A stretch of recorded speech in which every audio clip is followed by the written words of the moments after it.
that boom too, but I didn't know it was actually outside. I thought it was a...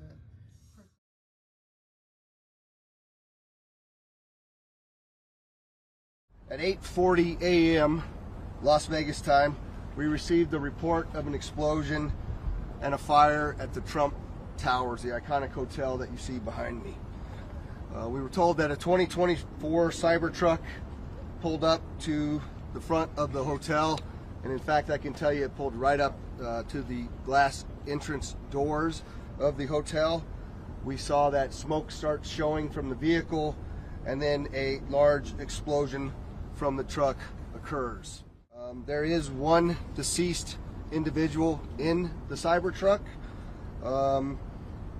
and I don't know whether it's a male or female at this time. We are investigating a number of leads, and I'm not prepared to release any of that information to you just yet.